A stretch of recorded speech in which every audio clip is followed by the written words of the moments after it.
Welcome to yet another episode of Misinterpreting Movies, where we've got a brand new format, but the same old content. I'm Tyrice, and today, Joe and I are going to analyze a 1960 film called The House in Marsh Road.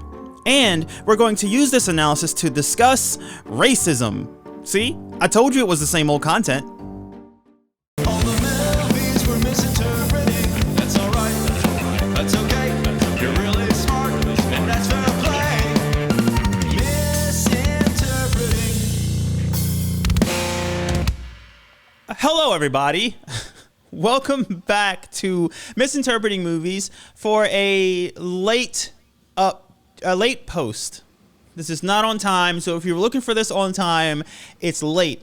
If you're not looking for this on time or you're listening to it later, you won't have any idea what I'm talking about. But we were originally supposed to post this episode on Saturday, but we're probably not going to get it posted. You're probably listening to this maybe on the following Saturday, but that's okay. But I'll explain to you some of why that is and some plans that we have for some future episodes and going forward. But first, I must introduce Joe. Joe, say hello. Hello.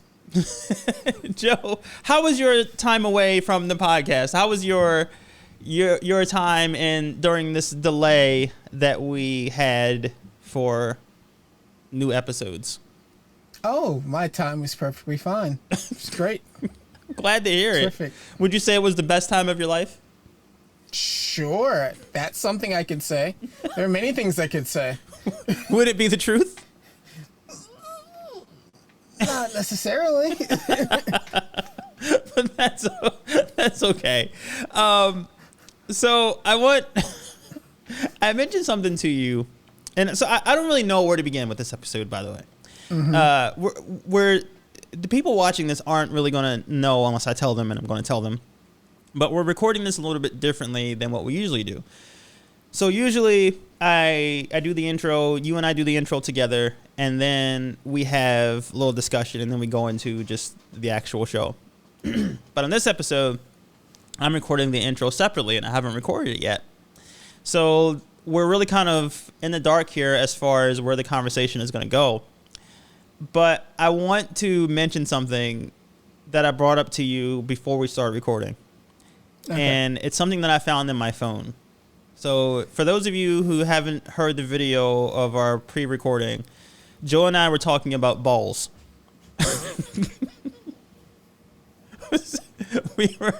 More specifically, we were talking about ball prints.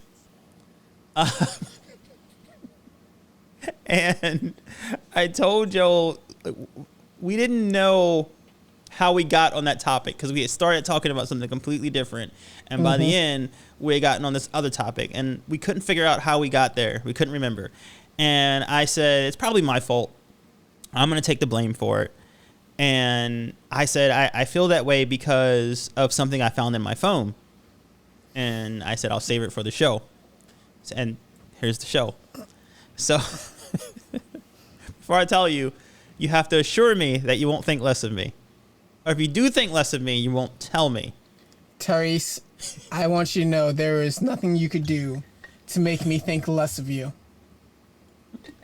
I don't know if that's a compliment or an insult. And I plead the fifth on that. Okay. I'm gonna hear what I want to hear. It's because you can't possibly think less of me because you already hold me in such high esteem. Sure, that works. All right. So I'm planning some big changes for the podcast. And as part of these changes, I'm going to have to start doing a lot of planning ahead, which is something I'm really bad at. And spoiler alert, I told myself I would give myself a year of podcasting, of learning how things work and just getting comfortable speaking into a microphone and just really just improving every day at doing this before I really start reaching out and start trying to grow the podcast and start trying to really promote and do things like that. And in about a month or so, will be about the 1 year mark. So here we are. Congratulations. Thank you. I wish I had some cheering effects in my recorder, but I don't. Maybe I'll add them when I do the editing and whatnot. So more on that later. I may do an episode on that next week, I believe, but more on that later. The point is, I'm going to have to start doing a lot more planning because things are getting a little more complex. I feel like I've got the basics down, so I can kind of step out and do more complex things. So I want to go out and buy a planner, a paper planner. I don't have one, so I started taking notes in my phone. And in my phone, I have an app for taking notes. It's called Color Notes for anyone who cares. It's Android. It's really basic, but I downloaded It's Android. Oh, that was cold, man. Come on. I don't care. It doesn't matter. It's just too easy. It's actually a Google Pixel phone, which I'm in love with this thing. Ooh, we're going to have to talk about that afterwards. Okay, absolutely. So I have this app called Color Notes, and it's really simple. And I downloaded this app maybe 2 years ago and used it maybe 4 times and haven't used it since. I'm really bad at planning things. I thought this app would help. It did not. So I opened up this app that I haven't used in a couple years, and all of my old notes were in it. And oh, God. I had written a note to myself, and there's no context. I don't know what it was for. I don't know where I had planned on using it. I don't know why it's there. But as I said in other episodes, most of my notes go into Google Drive or Google Docs, and I put details on what the notes are referring to and why they're there, et cetera, et cetera. But this note in Color Notes had no context whatsoever. Yep. And the note said simply this: if anyone steals this idea, we're gonna fight. It said, West Coast rapper writes a song called "Swap Meet at the Swap Meet," and that's it. That's it. I didn't elaborate on this. I didn't write anything else. I don't know what I was gonna do with that. There's probably a reason. But there it is. Swap meet at the swap meet. My imagination, of course, ran wild with what that could have possibly meant. And I got nothing. Okay. Okay. So do you think less of me? Yeah, actually, somehow. Oh, wow. That's impressive. That's impressive.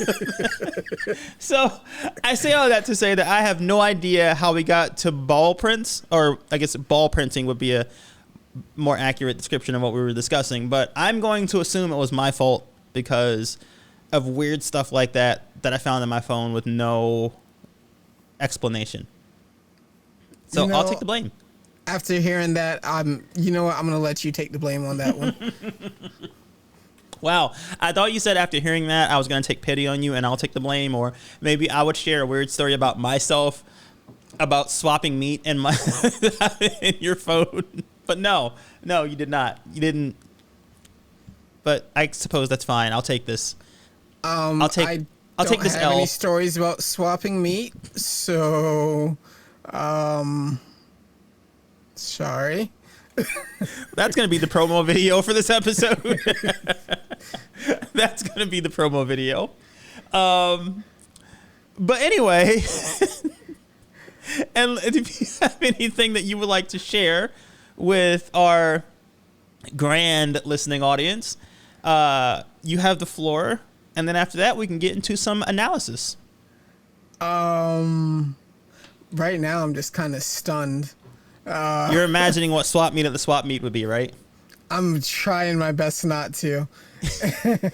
And it might be a battle that I'm losing. You know what? Maybe. I'm opening up my notes app that I use for the actual show when we come up with good ideas. And I'm writing... Wait, we come up with good ideas? We have a lot of good ideas. Actually, I'm reading them right now. Let's see. We have to do an episode on the show Reboot. Yes. We're going to do... let's see. We're going to do a show about Destiny 2. We're going to do an episode about arcades. Yes. And about record stores. You can probably put those together. Mm-hmm. I need to play River City Girls.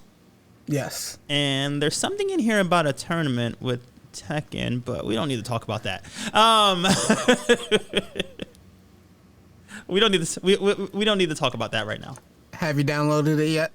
I have not, but I'm going to.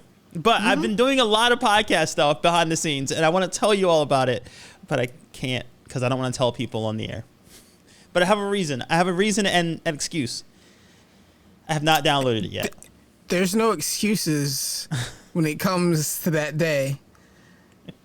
I'm not worried. I'm not afraid. For those who haven't listened to my past episodes, and why haven't you? What's wrong with you? Joe and I are going to battle in Tekken. We're going to have a Tekken battle. Maybe Soul Calibur, we haven't decided yet, but definitely Tekken. And Joe seems to think that he's going to win. I don't know why he feels this way, but he is certain that he's going to defeat me in Tekken for some reason. And me, I am certain of what is correct. And I know that Joe is wrong. And for some reason, Joe doesn't believe it. So we're going to prove my superiority in Tekken by playing it. And I'm going to figure out a way to live stream the actual fight and do a whole big lead up and a whole big dramatic thing about our battle. And we'll have to come up with wages or not wages, but stakes. Like we'll have to put some kind of bet on it. Maybe we'll make a belt. We'll get like a Tekken champion belt that the winner gets, and we'll do a whole production. It'll look like a big UFC event, and I think that'll be fun. But good news for you, it'll probably take a long time to produce and put together, so that'll give you ample time to practice because I feel like you're going to need it. Okay. Why do I feel like you're not going to be this quiet when the actual game is being played? I've been playing. I've been working on my skills, playing against my 10-year-old son. Mm-hmm. Now my 10-year-old son likes to use the same combo move over and over again, or he likes to mash to try to keep everything going, to keep juggling you. Mm-hmm. So he has beat me in Tekken quite a few times, but we've been playing. We were playing this weekend, and at one point, I got a little annoyed. So the AirPods went in. I start playing some 90s. Some 90s, early 2000s rap music. I played Wu-Tang Clan Ain't Nothing to Fuck With. Isn't that the song that starts Tiger Style? Yes. Tiger Style. Yes. Okay. I played Annie Up. Annie Up. Okay. Get him. Okay. Right. And what preceded was just a line of straight ass whooping. Okay. Because I got into the old mood. I went with the old style of just some 90s music, feeling like it was back in the day, playing fighting games. Fair. Okay. Yeah. Note to self: don't put those songs on a playlist. If there's going to be music, take those songs off the playlist. No. I'm gonna have my iPhone ready. All Wu-Tang, MOP, no DMX for sure. No DMX whatsoever. I wasn't about to do DMX. I'm not trying to have him cry. I am legit excited about this. I feel like this honestly feels like I don't know. And Joe, I know you don't really follow sports, but the UFC fight when Ben Askren fought Jorge Masvidal. Did you see this, Joe? No, I did not. Okay. I feel like I should show you this You know what? That's what we're going to do. I'm going to show you this video. I'm going to pause the show, and I'm going to show you the video, and then we're going to come right back after you've seen the video. Okay. Sound good? So first, let me explain to you the build up to this, and then I promise, guys, we'll get to the actual episode. So there's two guys. There's Jorge Masvidal and there's Ben Askren. Mm-hmm. They're both talking a lot of trash to each other, and it's really going back and forth. But Ben Askren is talking like so much trash. Like he's saying he's going to do this to Jorge Masvidal. He's going to do this. He's going to do that, and he's like he shouldn't even it's not even going to be close. And the Masvidal is saying, like, who do you think you are? Like, you haven't even fought anyone. Like, you have no idea what I'm going to do to you in that cage. So in this equation, I feel like you are the Jorge Masvidal and I am the Ben Askren talking lots of trash. And I'm going to show you how that fight went. So if you guys will give me a second, I'm going to show Joe the clip from this fight. Okay. So we'll be back in a moment, folks. And when we come back, Joe will have seen the clip from this fight of Jorge Masvidal and Ben Askren. Hi, welcome back to Misinterpreting Movies. Joe has just seen the video of Jorge Masvidal and Ben Askren. Joe, what do you think? Damn.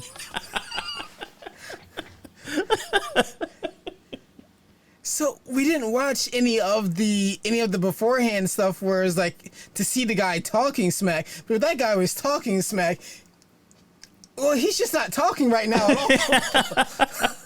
You know, they interviewed him. So he actually Could he speak in complete sentences afterwards? Not for a while. For those who didn't see the video, because we're not allowed to show it to you, Jorge Masvidal won. Would you say it was convincing, Joe? What's not to be convinced of? The funny thing about that is the guy who won that fight just recently suffered an embarrassing knockout of his own that I don't think it was worse, but it was pretty bad. But it turns out later that he is very, like, this guy was a pretty big Trump supporter.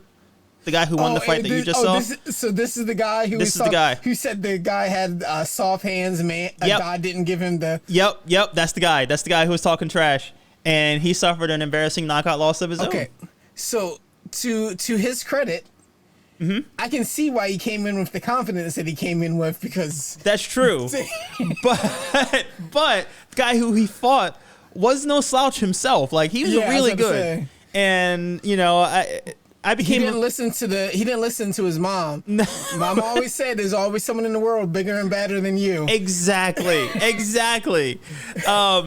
But yeah, so the guy who got knocked out, they actually talked to him afterwards. This was like days after. And they asked him what he remembers about the fight. And he says... Walking into the ring? He remembers walking into the cage.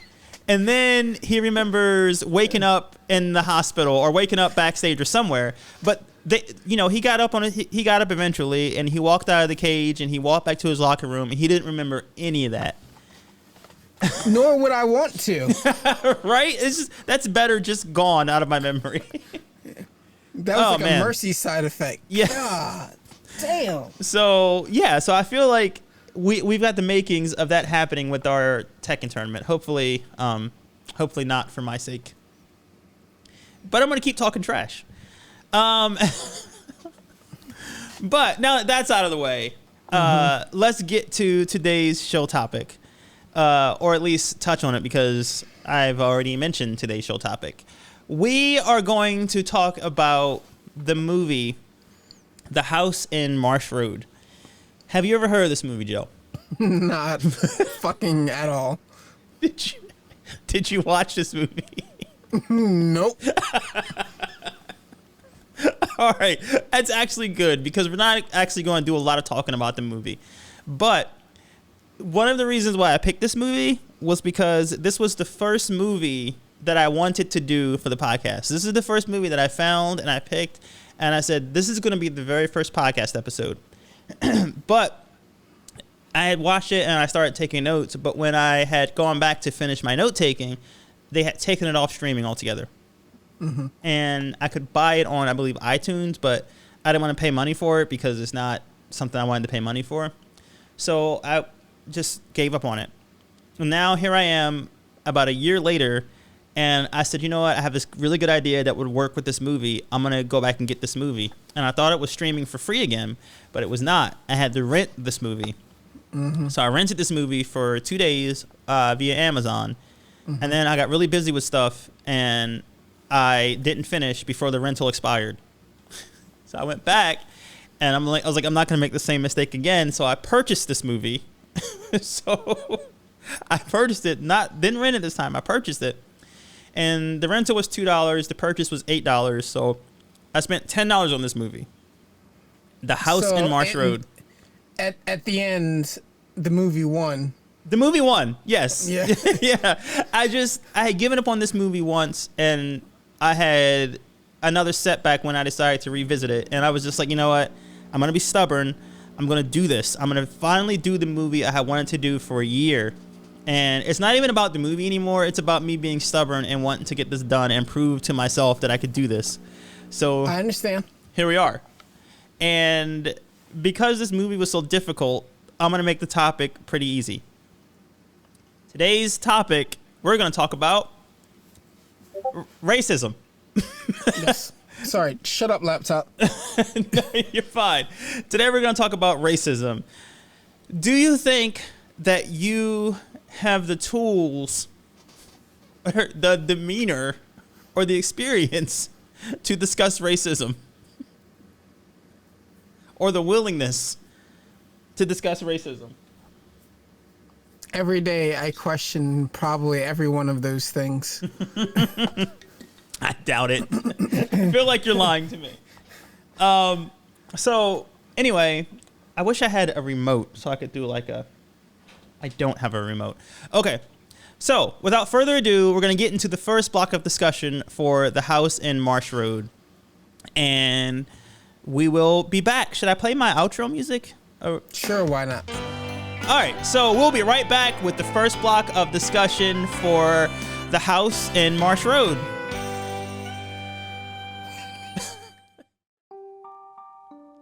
Grand National Pictures present Tony Wright, Patricia Dainton, and Sandra Dorn in The House in Marsh Road. So goes the opening credits, or rather, the opening of the opening credits.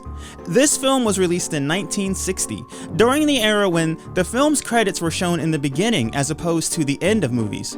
During the era when the film cast and crew didn't understand that audiences don't actually care about them or their hard work, kind of like in podcasting. Also, pretty much everyone is white, kind of like in podcasting. And women are treated poorly, kind of like in the Republican Party. Our story begins with a married couple checking into a hotel. A hotel employee shows them their room and asks how long they'll be staying. One night? Maybe two? Oh heavens, a night or two is no good to me, says the husband, whose name is David. I'll need at least 6 months, perhaps more, to get the material I need for my book. A book? The employee asks as she raises an eyebrow and moistens her undercarriage. While David's wife Jean touches random things in the background, presumably because she wasn't actually given any stage direction, David asks the hotel employee if it would be okay for him to pay for the room in advance, to which she replies, no, she prefers for guests to pay at the end of each week.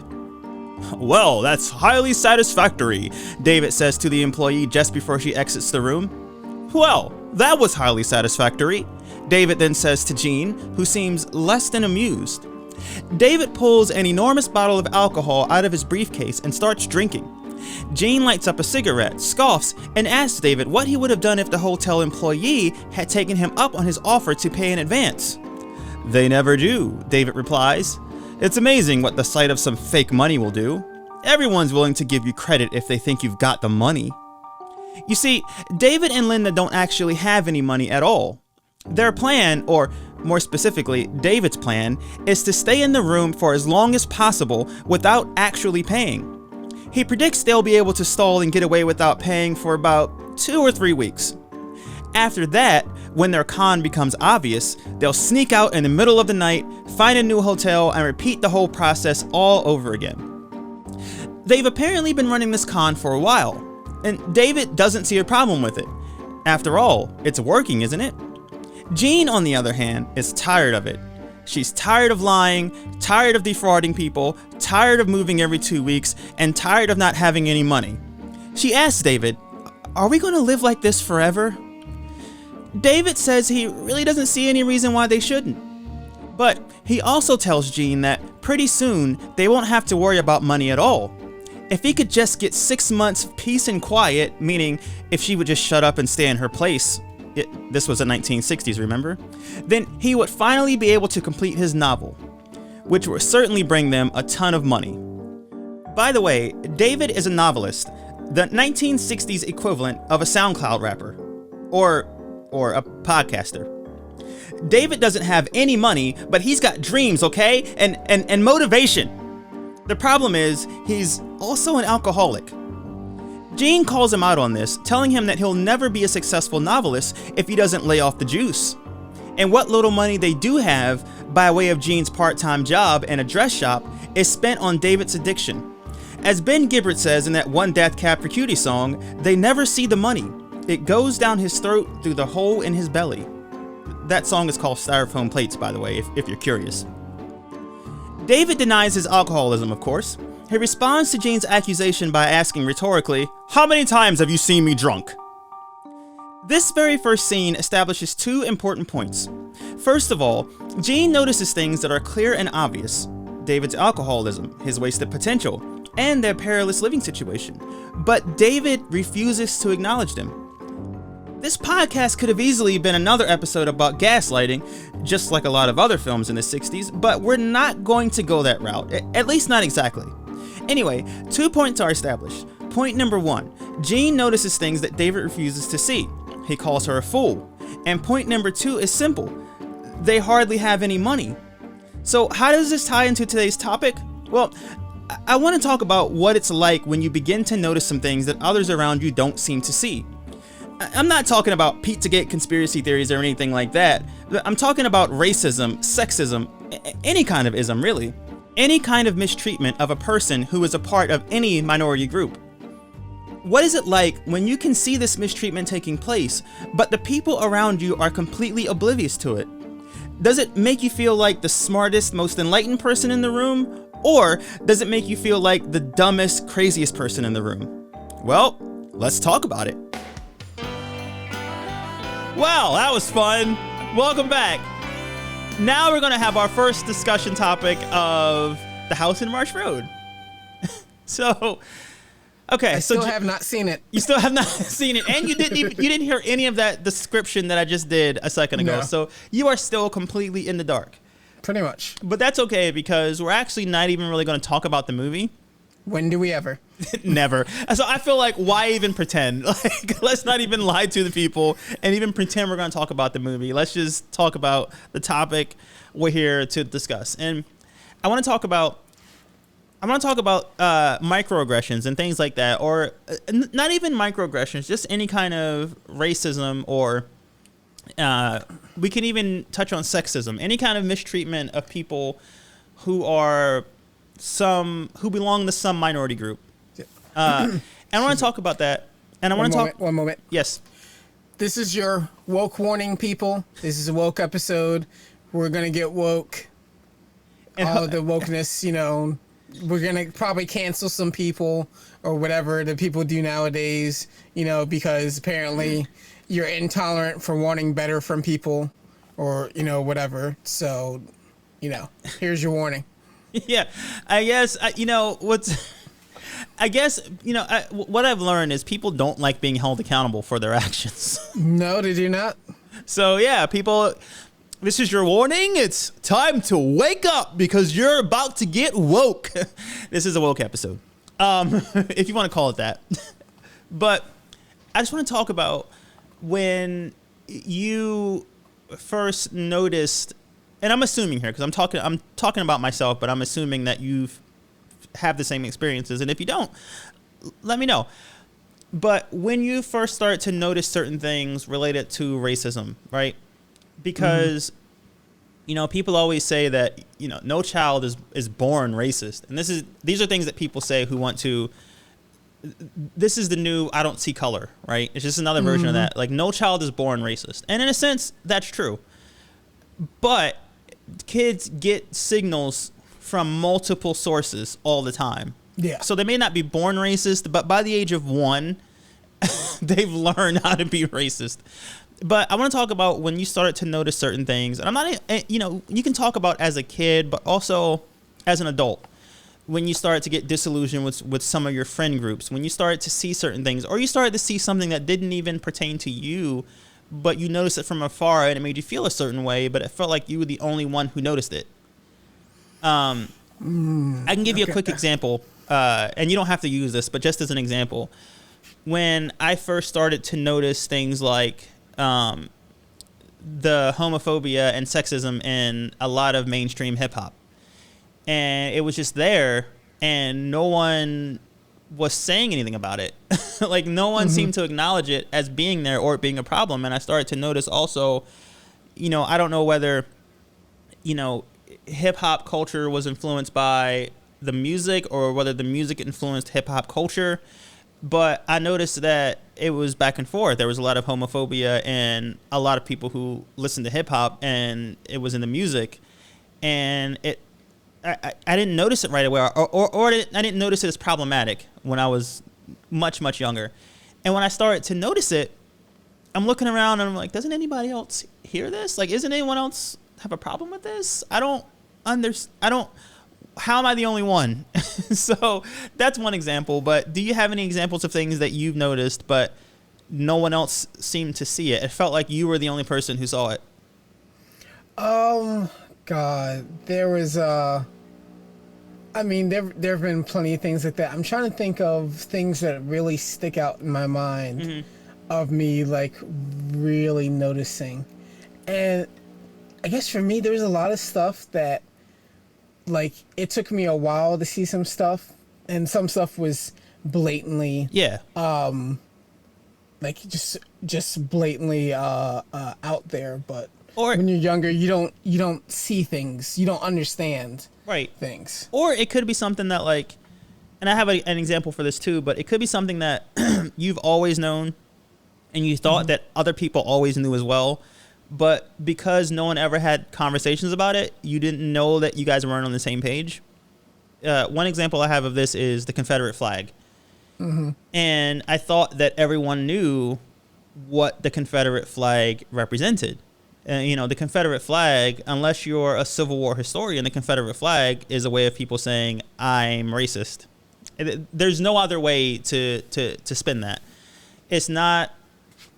I know there are some people probably listening in the South right now who have different feelings about the Confederate flag because of the way that they were raised and what they were taught. Like, I get that.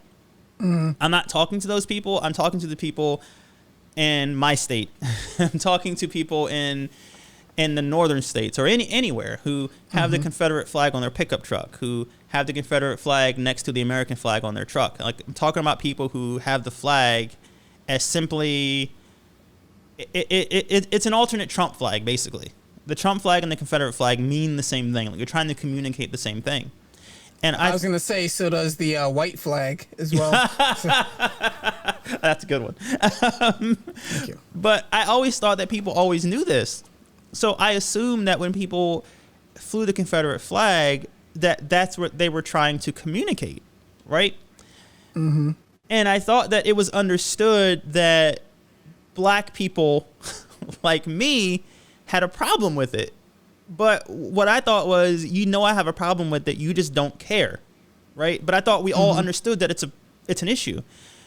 Until I found out later, when discussions happened around taking the Confederate flag out of government buildings, people didn't understand that anyone even had a problem with this. They didn't know that people like me saw an issue with the Confederate flag. That it just didn't. And I'm sitting there going, and the majority of my friend group was white at the time, and I'm like, how am I the only person seeing this as is it just me? Am I the one being like super sensitive about this? Like, am I the problem? So that's another one. Like, maybe things related to the police, and these are ideas that I'm giving you here. Things related to the police, things related to any kind of microaggression, things related to like people saying things like, "Oh, you're the whitest black guy I know." Little things like that, or "You speak so well." Like, just little things like that you hear it and you're like, okay, this is a problem, but I'm the only one who seems to feel that way. So is there something wrong with me? So have you had any experiences like, I know you have.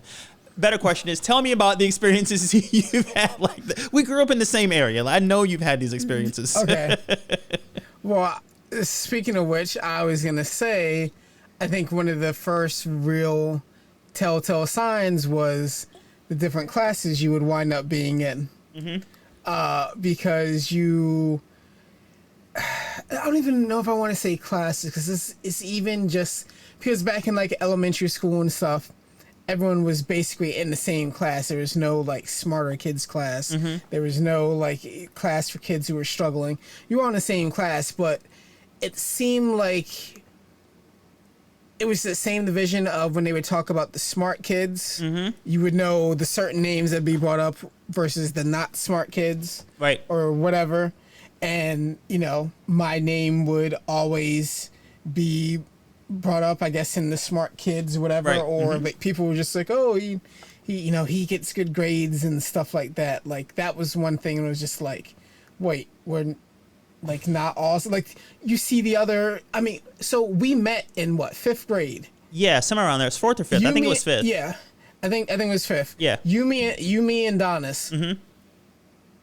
We all got good grades. So usually it was like the 3 of us versus like everyone else who was just like, I don't remember who else was in that class, but it was always just like our grades were with the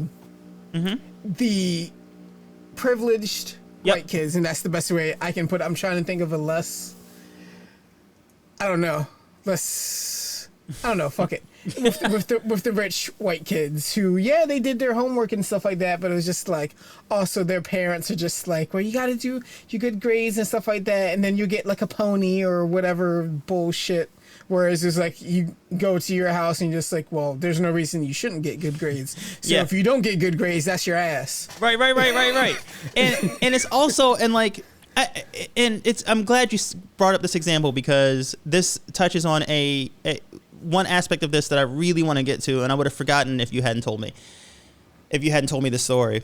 But I also wonder if part of it was the fact that the teachers that we had could connect better with the white students, whether they were wealthy or not, whether they connect better with the white students because culturally they could communicate with them better.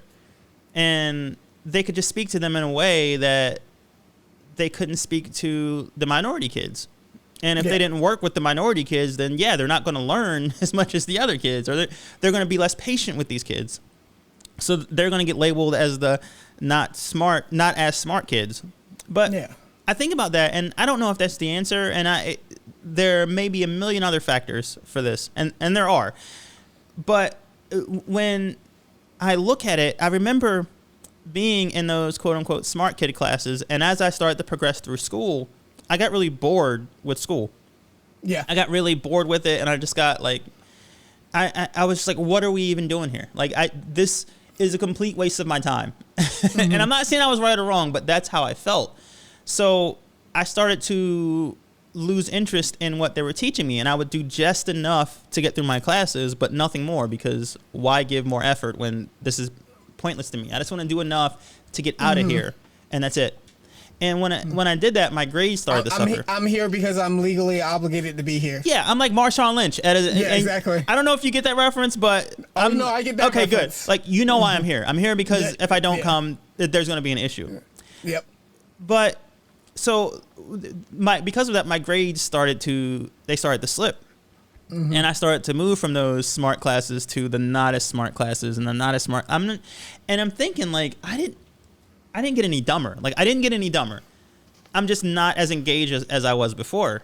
So, like, I get it. I get why I'm in these classes, but I remember thinking, like, this is not, and this is just my teenage brain. I'm going, if I'm in these classes that are not the advanced classes, and these other kids are, I am never even given an opportunity to catch up with them. I'm just on a different track completely. Because while they're taking Algebra 357, I'm taking Algebra 1.5. Yeah. So it's like, we're being placed on different tracks, and I'm never going to be on the track that they're in, and something about that doesn't feel right. But no one else seemed to notice this as an issue, so I'm like, maybe it's just me. And I also noticed, as I changed my level of the classes I was in, from the you're super smart to you're just okay to you're average to you're something else, the classes got darker and darker and darker. Yeah. and I'm thinking about it, and I'm like, wait a minute, hold on. If you and I didn't even consider this until well after high school, but I'm thinking, like, if race is socially, it's a social construct. It's not real. Like, there's no biological difference between people with different colored skin, right? So any differences we observe are purely cultural. And mind you, there are differences in, like, black culture and white culture. Cultural and evolutional, without going into why evolution of black people is different than evolution of white people in this country. I guess what I mean is, I'm sorry, go ahead, continue. Go ahead. No. I'm just like that. Normally, I wouldn't bring that up in any other reason, but you also have to remember the way black people were brought over here.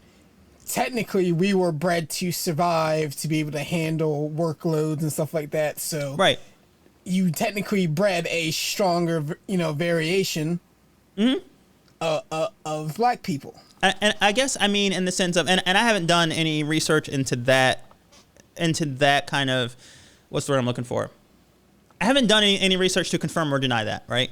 But I mean, in the sense of, we're not a different species. We're not like, there's no biological reason why the smarter classes are all white and the not as smart classes are mostly black. Oh yeah, no. So there's no reason for that. So if it's not a biological reason, then it has to be social or cultural. It just has to be. And even if I can't say exactly what the answer is, I can point out that there's a problem. I don't have the answers to the questions, but I have the questions. So I'm looking at these classes and I'm going, as you go down the ladder, they get darker and darker and darker and darker. But if it's not an issue with black people's brains not working as well, then what is it? It's got to be social. And if it's social and it's cultural, then it's fixable. It's correctable. Well, so can we correct it? And I'm looking at, and I'm like, am I the only person who sees this as an issue?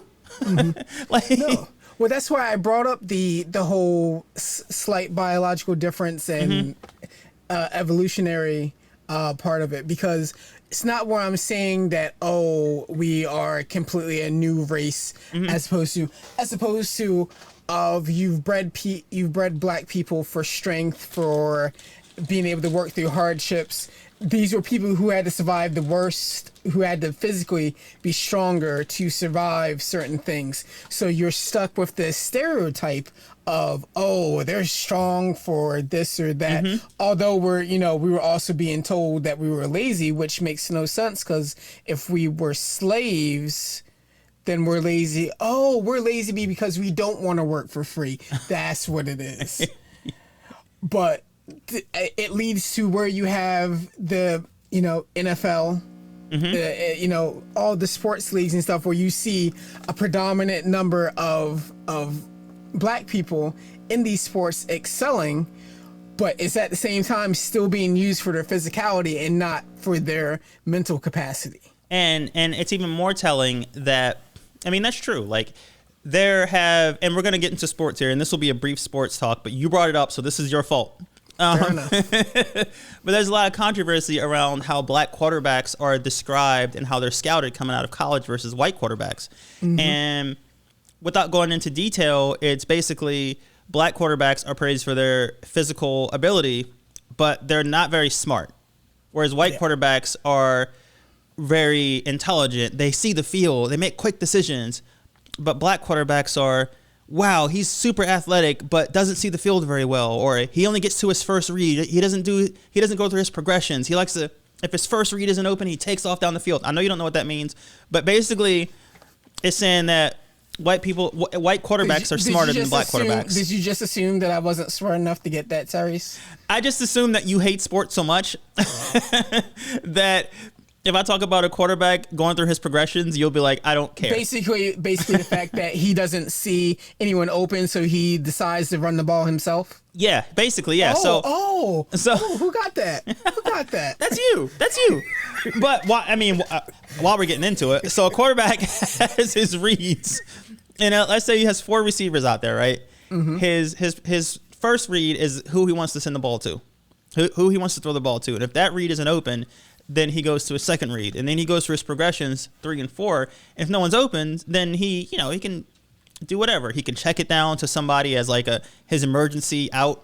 He can just throw it to the guy standing next to him and maybe pick up 2 yards. He can run it himself. Mm-hmm. He can throw the ball away, something.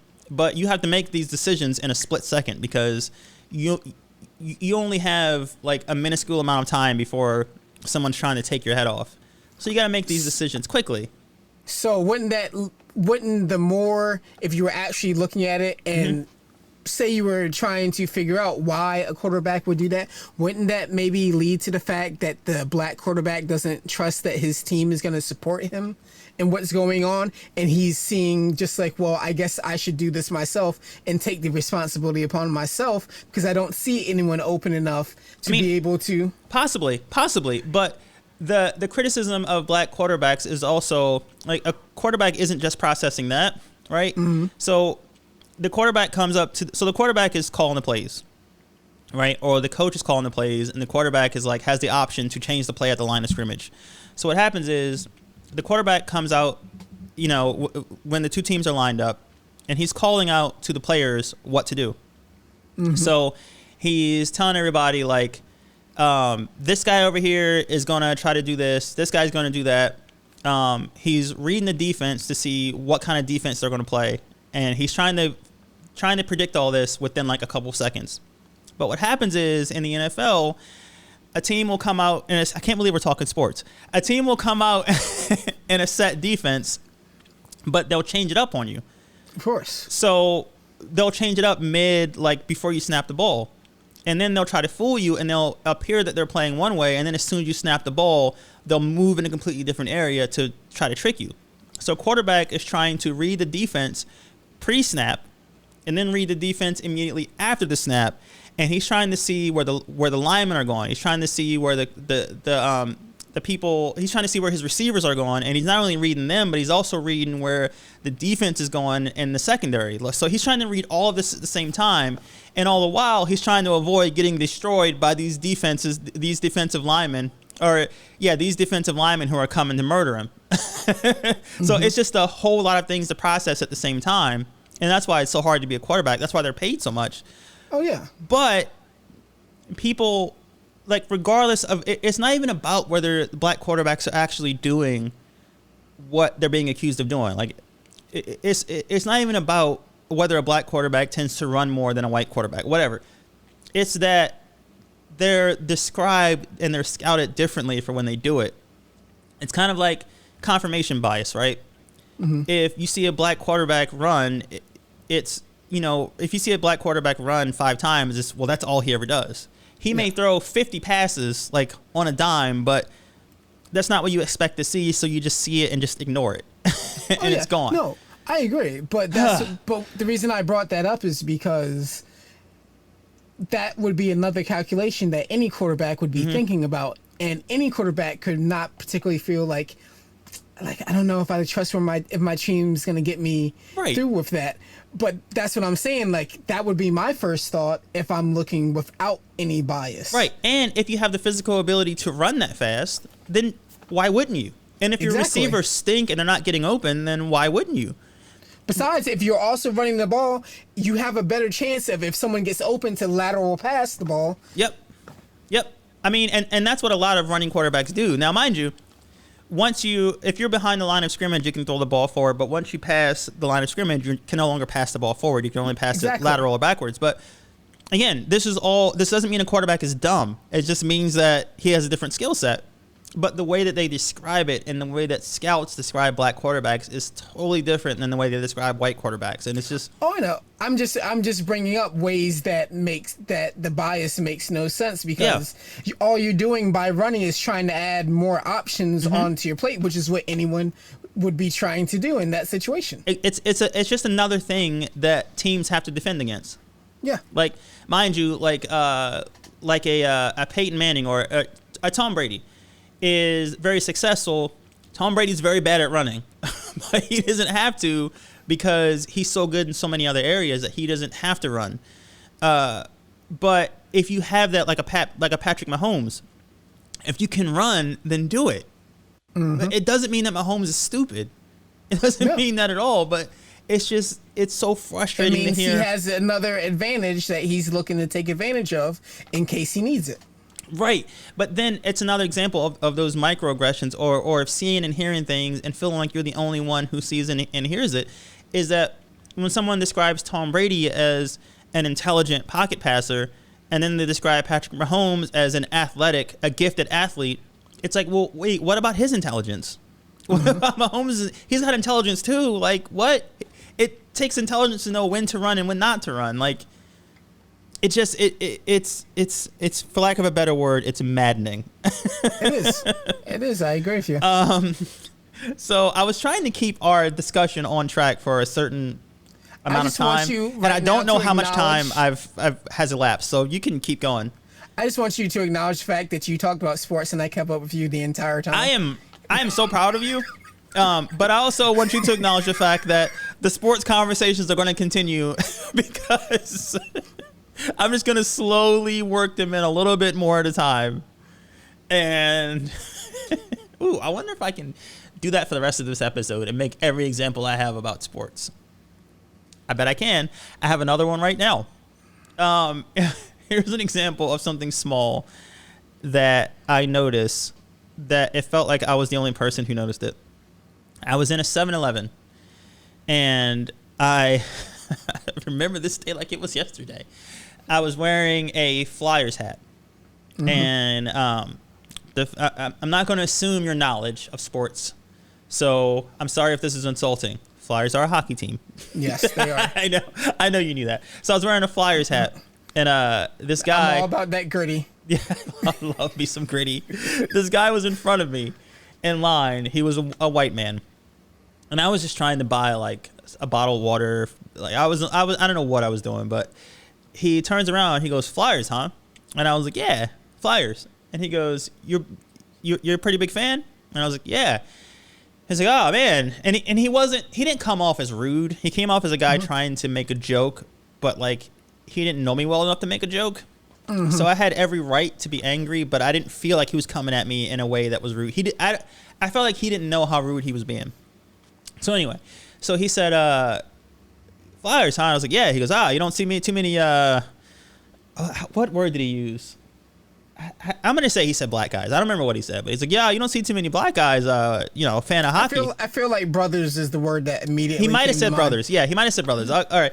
With the hard R, because that tends to be just look, we all know brothers, the brothers out there. By the way, I want to start a rock band of all black people called the Hard R's, by the way. But anyway, that's for another podcast. So he said to me, we'll say he said brothers. He's like, "Oh, you don't see too many brothers who follow hockey." And I was like, well, I mean, it's a Canadian sport, so there aren't a lot of us up there. So I don't. And he was like, "Oh, yeah." He goes, who's your favorite player? Is it Wayne Simmons? Wayne Simmons at the time was the only black player on the Flyers. And he was a pretty prominent player, but he was the only black player on the Flyers. I think maybe the goalie was black, but I'm not sure. But he was the most well-known black player on the Flyers. And, it reminds me of that Dave Chappelle skit or the stand-up special where the woman asked him if he wants chicken. And he was just like, "Wow, yes, I do want chicken. How'd you know?" But, like, yes, Wayne Simmons was my favorite player. But I was so mad that he asked me that. That I thought of the most obscure name on like the fourth line obscure player that I could think of. I don't even remember any of the names anymore. I remember what I said. I said, "Oh no, actually I'm a fan of Zach Ronaldo." And he was like, "Huh?" And I was like, "Yeah, I really like his play style. It's really cool." And he was like, "Oh, okay." And he just paid for his stuff and walked out. And that to me was just a small victory. No, it was exactly. But again, I left there thinking, I wasn't rude to him, but I was like, did I overreact? Was my passive aggression justified? He was just asking a question. Am I the problem here? he was asking the question. See, I wouldn't say you're the problem because you're gonna feel how you're gonna feel. Yeah. And it is kind of just like, so you mean to tell me that because I'm a fan of the Flyers, you're gonna assume that the only person I'm really the biggest fan of is the black guy on the Flyers. Yep. But I mean, now I look at it now and I'm like, yeah, of course I'm not the problem here. Like, of course the issue is obvious. Why would you assume that about me?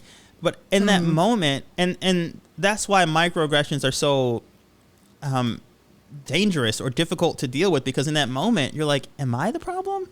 Is it me? And then here's the other thing is, it's not even that he was really the problem. It was the mindset of thinking where he's just like, I have to rationalize this because this doesn't make sense to me. Yeah. Because this is something I have not seen before. Right. So, there's a black guy on the Flyers. He's a fan of the Flyers. He's black. It must, And that makes it even more correlation does not lead to causation. Right, exactly. That. And that makes it even more difficult, though, to deal with the situation, because if he just came out and was just like, what up, black boy? You like them Flyers? You people ain't supposed to like hockey. It would be easier for me to respond to that because I know that that's an aggressive approach and I can be aggressive back. But if he's not, he probably doesn't even know how racist he's being. So it's just like, how... And then there's nothing wrong with that actually being your favorite player. Exactly. But it's just like you feel like you're approving something that he assumed right. Yeah. If you say that. It's like I don't eat a ton of fast food, right?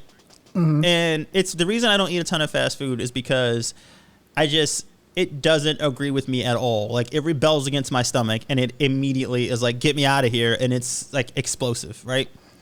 But occasionally I like to have some fast food. And I went to, this was like 5 years ago. I went to a Popeyes. And I was in the parking lot, and I actually had this thought while I was sitting in the parking lot. I was like, I'm gonna go in the Popeyes. I'm gonna come out with some chicken, and someone somewhere is gonna look at me from their car and go, "See, I told you, those people love that stuff." And I was just like, "Wait, what do you do? Get your chicken and enjoy your day. Like, this is a treat for you. Enjoy your chicken." So I did. Yeah, of course. I got the chicken strips, the spicy chicken strips, and I dunked them in my my mashed potatoes and gravy and ate them. Okay, and then first of all, before we go too far, I need some people to understand this, because I've met some people who go, "Oh man, the spicy chicken stuff at Popeyes is too spicy." No, it's not. No, it's not. It's more flavor. It is not that spicy. It's just no. And just stop. I agree with you 1,000%. And I also want to say that I want to give us credit for having a podcast that is, how can I put this? Having a podcast that is black, but isn't like black, that isn't like, you know how you have movies, then you have black movies, and those are the only movies that black people can seem to get. And so we have this podcast, and it's black, but it's not like black. But that doesn't mean we have to avoid things that are stereotypically black, like rap music or debates about Popeye's fried chicken. And also, now that I'm thinking about it, just because you said that, I now want to have an episode that's black. Oh, yes. I'm absolutely 100% down for that. Yes. I am absolutely 100% down for that. So oh, man. I could say, well, okay, so here's something I can go back to. You remember when we used to hang out with Alan and Danny and stuff? Remember going to Coyotes and stuff? So you remember what it's like, because I don't quite remember it. I can't quite remember it because it was me that was doing it. But every now and then I would get up and sing with either Trip to Hollow or when Alan was doing his band. And if we'd go in there, stand around, and it didn't help that one, we were the two black guys, and there were other black people that went there, but it really wasn't that much. I was still in my pretty early pop punk and scene phase with the style of dress I was wearing, so automatically I have two strikes against me. Right. Or we're just like looking, just like, what the hell? And they're just like, oh, we're gonna have Joe come on stage, and everyone, and I know, because I I couldn't really tell that much because you can see it, but everything when you're performing looks different than when you're watching people and stuff. So I knew there were looks of like, what the fuck is this? What the fuck is this? Right. Versus when the music would start and I would get going, and then that's when I lost any track of what the audience, how the audience reacted, because I was off doing what I was doing. Right. But those are moments that come to me where they're just like, we were just like, I don't understand, like this. Right. This doesn't compute. Well, this is different and I don't like it. Yeah, exactly. Right. I didn't really notice anything. And I don't remember a ton, but I don't remember noticing anything noteworthy, not because it didn't happen, but because I mostly kept to myself outside of the people that we came there with. Oh, yeah. I mean, not like anyone was, like, ready to throw, like, bottles or anything, but there was just a noticeable, just like, wait, this is happening? Yeah, for sure. But, like, I didn't notice it because, again, I was just I had tuned out everyone else except the people who we knew. So, and the people that we knew were all for it, right? Yeah, exactly. So, but the people who just the other people who had come there who were just at the bar to have a good time, to enjoy the night or smoke meth, whatever they were doing. I'm sure there was some of that going on there. For sure. That's why they got shut down.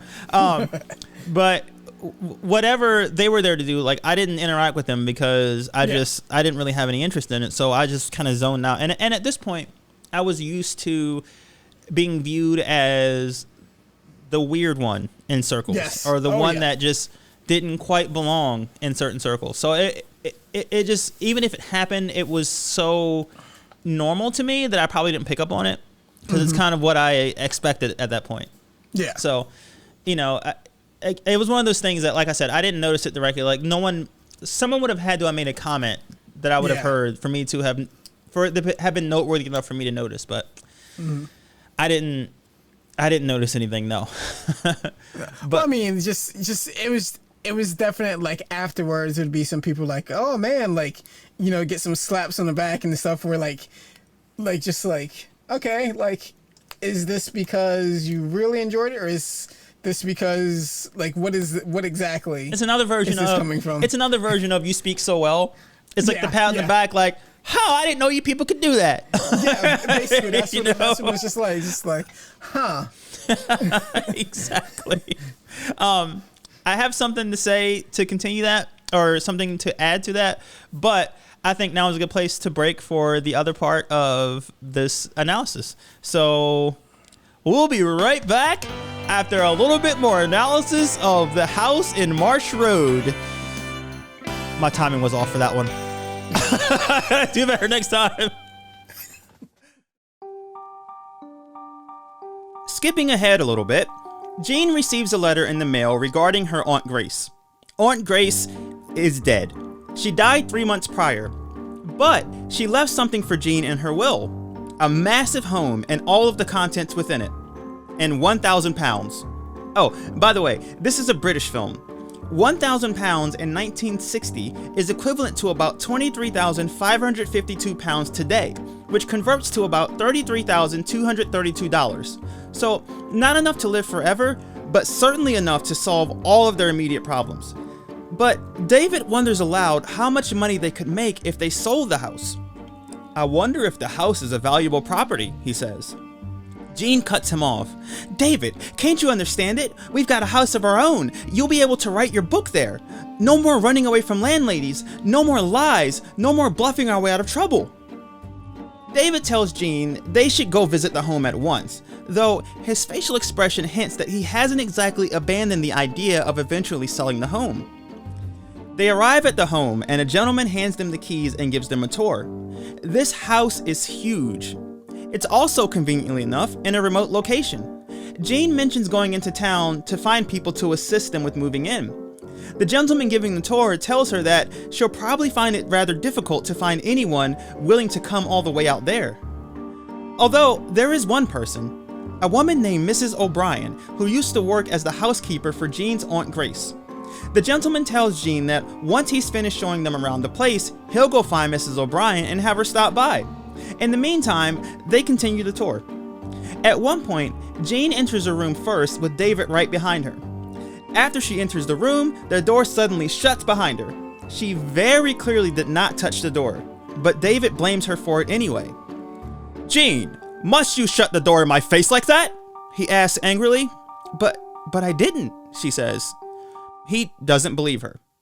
But this is the first sign of something weird going on in this house, almost as if there's a ghost in there. Which, spoiler alert, there is. Jean suddenly looks up and asks, "What was that?" There was a breeze and a noise as if something sighed deeply. David says he didn't hear anything, and since the windows are closed, there could not have been a breeze. Jean must be imagining things. Jean asks the gentleman giving the tour if he noticed anything. He says no, but then is like, "Oh, hey, I gotta go. Goodbye," and leaves, which, to me, is a yes. David and Jean continue exploring the home on their own. In the next scene, Jean meets with Mrs. O'Brien, who tells her that the new home they're about to move into, the one Aunt Grace left behind in her will, is haunted by a ghost named Patrick. But Jean need not worry, says Mrs. O'Brien, because Patrick never harmed Aunt Grace, and he would never harm anyone who belongs to Aunt Grace. That includes Mrs. O'Brien as her employee and Jean as her niece. It would also include David if David wasn't such a lying, lecherous, cheating, greedy sack of garbage, but as I so often do in these episodes, I am getting way ahead of myself. Mrs. O'Brien finishes her work and goes home. Jean tries to tell David about the ghost named Patrick, but David doesn't believe her. He calls her ridiculous. "I don't believe in all this supernatural nonsense," he says. After he says that, a heavy ornament falls off the wall and scares the living daylights out of both of them. Jean says that Patrick made it fall to show David he was real. David calls this rubbish and says it must have fallen because a loose screw came out of the wall or something, or maybe it was the impact of sitting in a nearby chair. He can't say for certain what it was, but he knows for sure what it wasn't. It wasn't no ghost or poltergeist or anything silly like that.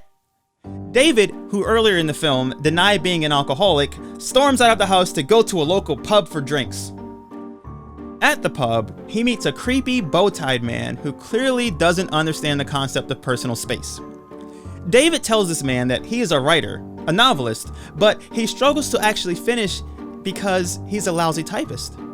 The man tells David that he knows a single and very attractive woman, who would probably be able to help him with that. Her name is Mrs. Valerie Stockley. She calls herself Mrs., only no one has ever seen the Mr., he says. David could handwrite his novel, and she could do the typing for him. He could also probably, have sex with her. He gives David her phone number. Immediately after suggesting that David have sexual intercourse with a woman he's never actually met, the man asks David about his wife. The 1960s, baby. He also offers to buy that old creepy haunted house he just inherited. He'll give David £6,000. That's equivalent to about £141,312 today, which converts to just under $200,000. David rushes home to tell his wife Jean about the offer. She tells him she'll never sell it for as long as she lives. For as long as she lives. Foreshadowing. The following day, David contacts Mrs. Stockley and offers her a job helping him finish his novel. She agrees. This begins a weird 1960s entertainment era courtship where David flirts in a way that's borderline predatory, and Mrs. Stockley loves every second of it. Also, as their flame grows brighter, David's marriage with Jean begins to fall apart. David was always kind of the worst, but now that he's fallen for a younger, hotter woman, he's an even worse. And Jean, for her part, is tired of it, and is tired of him too. A divorce is imminent, and David confesses this to his new love interest, Mrs. Stockley. During the scene, where he admits that his marriage is pretty much over, he says something noteworthy. He complains about how all the people in that town seem to believe in ghosts. Everything and everybody in this town has gone supernatural. And that's where we'll stop for the second bit of analysis. Mrs. O'Brien believes there's a ghost in that home. Jean believes this as well. Strange things keep happening, things that can only be attributed to supernatural causes, yet David refuses to believe it. A mirror shatters without being touched. A room in their home is trashed overnight. A bottle of ink spills all over the pages of David's novel. Mrs. O'Brien, the housekeeper, tells David that the ghost must be really angry with him about something. That something, of course, is the fact that David is trying to make macaroni noises with his new typist, Mrs. Stockley, something that only he and Mrs. Stockley know about. Oh, and the ghost, obviously. But David dismisses all of this as nonsense. And this is the thing I want to discuss now. It's one thing for people to deny the existence of things, but it's another when they continue denying it even when it's happening right in front of them. In the first block, David refused to acknowledge his alcoholism. In this next block, David refuses to acknowledge the presence of a ghost. But this time, there's an entire town that also believes in this ghost, and there is plenty of evidence suggesting that they are correct. But David still refuses to believe it. So, I want to talk about what it's like when we speak up about these microaggressions, and certain people around us are like, oh yeah, we noticed that too. And we feel that sense of validation. We haven't actually solved anything, but we at least feel less alone, less isolated. I also want to talk about the people who refuse to see what is right in front of them. Here, we can talk about confirmation bias, which is defined as, quote, the tendency to interpret new evidence as confirmation of one's existing beliefs or theories, end quote, and how such a bias can go both ways. But more importantly, I want to talk about how, unlike David, a lot of people believe that discrimination exists. But whenever it happens right in front of them, they deny it. In other words, they know it exists, they just have never seen it themselves. And we have returned from that block of analysis of the House in Marsh Road with Joe. Okay. It's almost like no time has passed whatsoever. It is almost like that, but a ton of time has passed. Like a bunch of minutes have passed. It's been so long.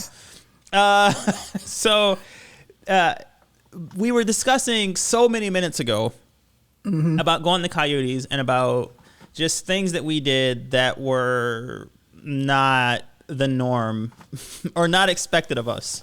Yeah. During that time that we were doing them.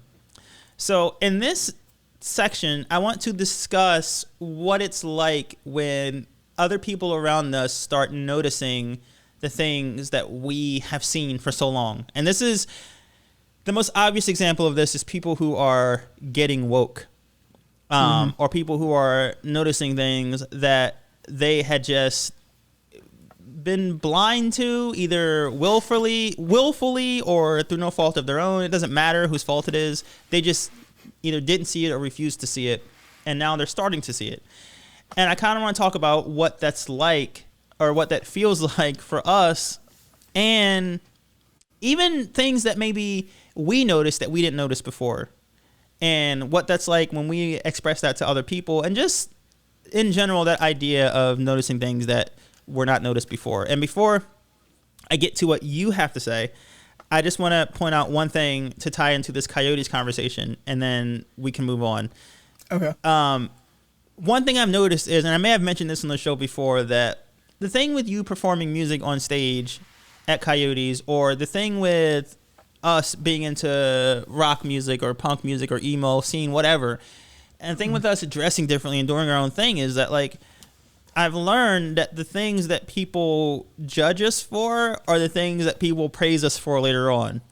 Yeah. And there's no way of knowing that at the time, but later on, people are like, you know, if you were still like performing, if you were still playing shows and you were like this virtuoso musician, people would praise you for that.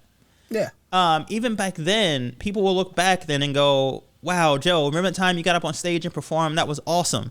And you're like, you made fun of me for doing that back then. So you always like this? Like, you always were a fan of this? Why didn't you tell me that then? That would have been helpful back then. Yeah, exactly. So yeah, that's something I've noticed with pretty much all of the things that I've done that have helped me with this podcast. Like, this podcast has a lot of elements that I kind of juggle with. I mean, like, there's the writing part of it, there's the recording part of it, there's the editing, like all this stuff that I got good at. I got good at it because I didn't have a lot of friends, so I had a lot of free time. And these things that I did, people called them weird, and I was considered weird, but it was the only thing that really brought me joy. So I kept doing it anyway. And now the things that people call me weird for doing are the same things they're praising me for. You're so creative, and wow, how do you know how to do this program? How do you know how to do this, et cetera, et cetera, et cetera? And I'm like, I thought you hated me for this. Yeah. You know? So anyway, you had something that you wanted to say, so I want to let you say that. So when you were talking about things now, like when people are getting work around you, I have to talk about my experience at work. Oh Of boy. a certain job that we shouldn't, that we're not going to say. Oh boy, oh boy, oh boy. So I was working the drive-through of said job that shall remain nameless. And this was just that. This was the day that they had the Black Lives Matter protests in Dover, the first one. So I was at work, you know, taking customers, whatever. I had, you know, waited on this cop car that was in front of me. So, you know, talked to them just like any other thing. They, you know, they didn't do anything, didn't show me any hostility or anything like that. It was just like a normal transaction, no problem. The woman comes up from behind in the next car, and as I'm ringing her out, she just, you know, I just want you to know that, you know, people have your back, you know, Black Lives Matter and stuff like that. I don't want you to feel intimidated by the cops. And she like kind of looks to where the cop car is like leaving. And I'm just sitting there like, Oh. thank you. That is like great. I'm like, thanks, great. In my head, I'm going, I'm not equipped to deal with this right now. I'm just I can't do this. And it's so hard, right? Because what do you say? Because you know what their intentions are, right? You know their intentions are good, but that's not helpful. Yeah, it's just like, I don't even want to say that it's not helpful, but it's just the most awkward timing. Yes. And just the, like, it's also the fact of you have a lot of people who in times like this will say something, and then you're also just like, so how long is it going to be for that person flip-flops and changes their mind and everything? And I'm just like, so you said this thing, you know, seemingly sincere thing to me, and I want to be able to show you gratitude from it, but one is so awkward because you're looking at those cops like they just did something to me, and it's like, well, no, they just had a normal transaction. So, and I'm not saying like I hate all cops, right? And it's just this awkward thing where I'm just like, also you're at work. Yeah, that's the other thing. Like, you're at work. Like, how are you supposed to respond to someone who's like, hey, sorry you people keep dying. Sorry you people keep getting killed.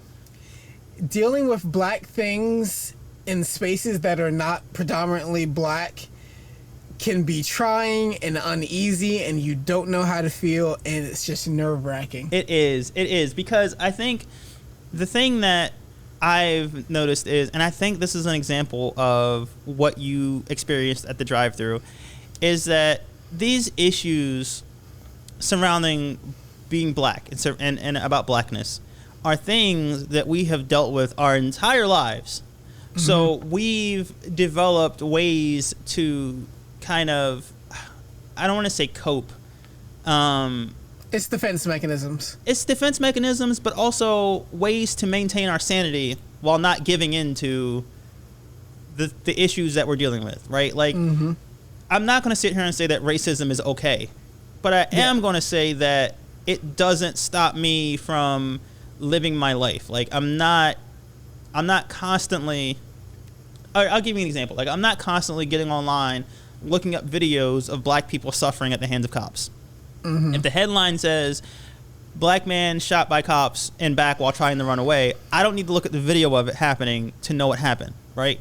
So I have an awareness of it, and I have a way to process it and continue about my day and continue. I'm not desensitized to it, but I have a way of processing it, and everyone's way is different. But I have a way of processing all of these million issues and still live my life, right? But that's something that you develop over years and years and years of dealing with something. You don't develop that overnight. And I think what we're seeing is people who are white who are just now noticing these things as issues don't have these mechanisms. They don't have these tools to use to process this information and to basically make it so their whole day, like their whole life, doesn't come to a halt because they have this awful news that they were never aware of before. Mm-hmm. And who do they turn to for comfort? Yeah, and exactly. You. But that's not our job. No, that's not our job. And if we speak to people to help them through this, then that is a courtesy for them. Then that's something that's energy that we're willingly giving out. But don't come to us. Them that we're not necessarily afforded back. Yeah, exactly. Like there is no requirement for you to do that for anyone. So if you do it, you are out of the kindness of your heart doing it for them because you have no obligation to do that. But what happens is people expect you to be the expert on these things and expect you to always want to talk about them and to always have the emotional and mental capacity to do that.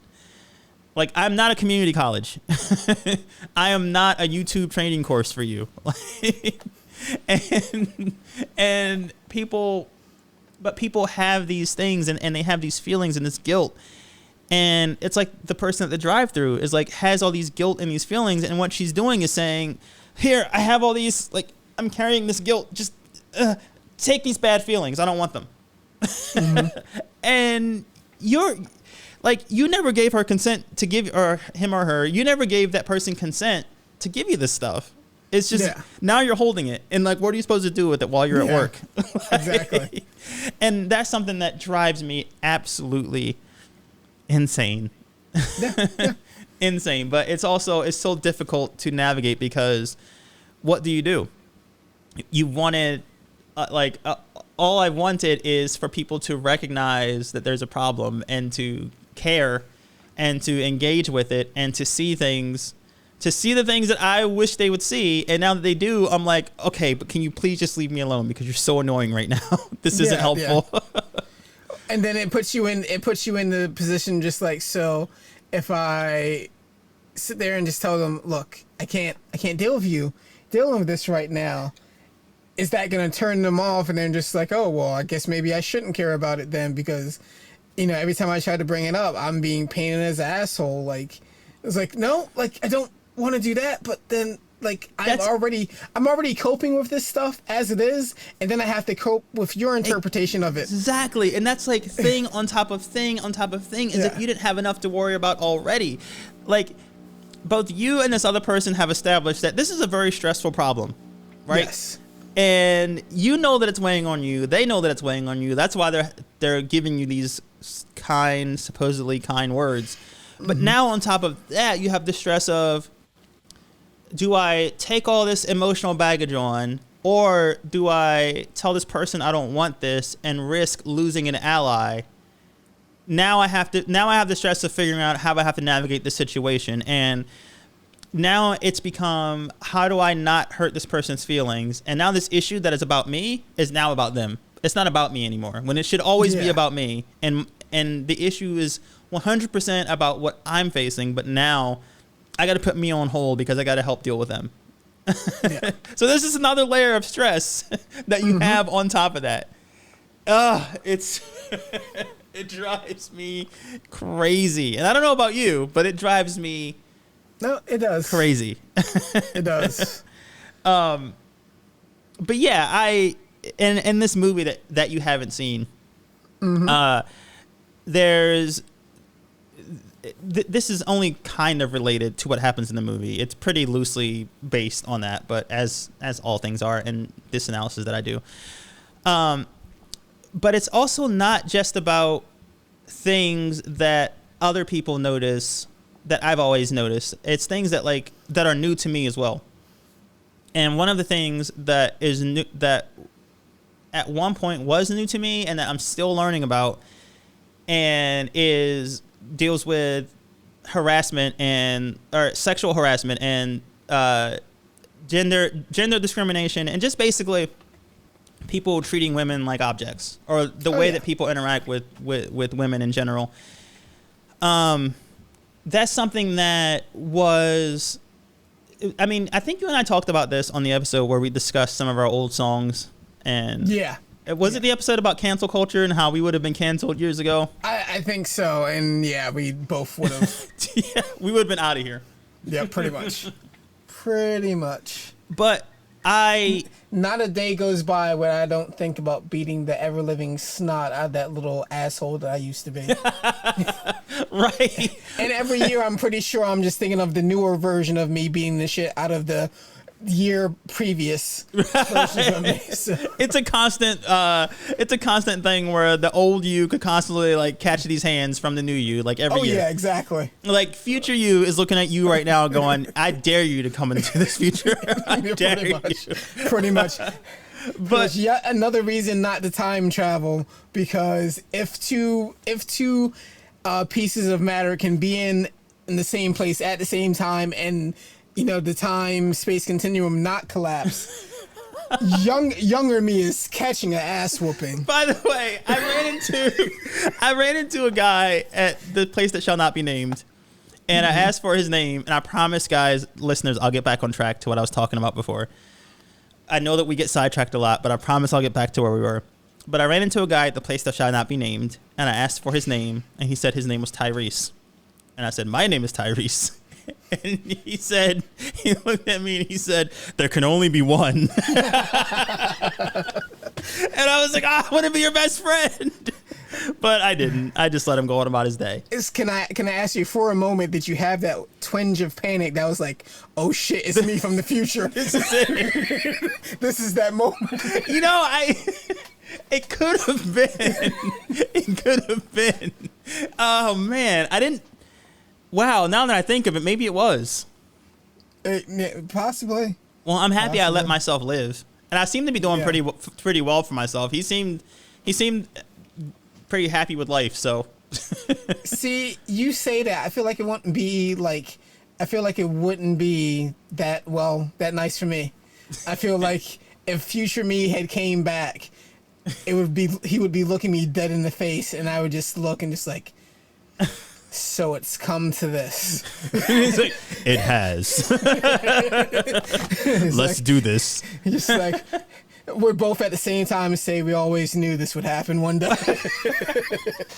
What if someone came running up to you and this person was just disheveled and just a hot mess, and he says, I'm you from the future, so please, whatever you do, do not go to work today. Please go home. I'm not going to work. I know it seems stupid. I know that seems crazy. But also, I don't know if I should trust future me, because he could be like, okay, and then I'm going to go home where he knows where I'll be and there'll already be a trap waiting. Oh my gosh. And he'll take off the disguise and just like... I'm just imagining right now. I'm imagining being your therapist and you being like... And you being like, well, I'm just thinking about it today, and I really don't know if I trust future me, because I think future me would try to kill present me. So if future me came back to warn present me about something in the future, I think I would do the exact opposite of what future me wanted me to do. I mean, that's how the conversation... Look, I came out of the movie Us with the idea, because I've always had this idea about doppelgangers, that if I was placed in a room with my doppelganger or another version of me or whatever, only one of us is coming out. We are not going to be friends, because it's going to be on site. Like, wait, you mean to tell me I get the chance to beat the living shit out of myself? It's like, no, lock the doors. Oh man, I cannot wait until we do a therapy episode. I will make sure that we do a lot of planning for that. Oh okay. Man, I'm gonna give you something to settle on for that, and then we'll get back on topic. I have a problem underestimating how intelligent I might be, because I was told I had potential, and I was very smart as a kid, and I hate the word potential because I feel like I have not lived up to any of it.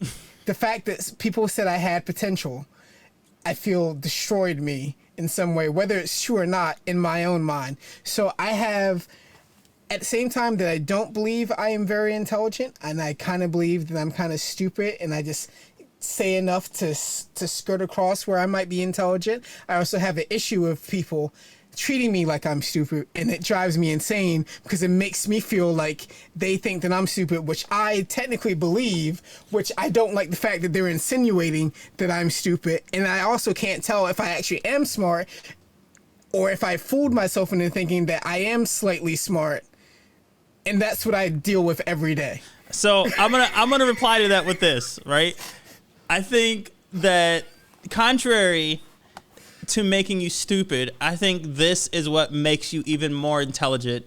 This is the curse. This is the curse that you have to live with for the rest of your life. Because I feel like, again, bringing it back to sports, right? Mm-hmm. No, if you talk to the top athletes in every sport, they're hardly ever satisfied with where they are. They always want more. They always want to win the championship, and then when they win the championship, they want to win 3 more. They want to win that 4th. They want to win that 5th. They're just never satisfied.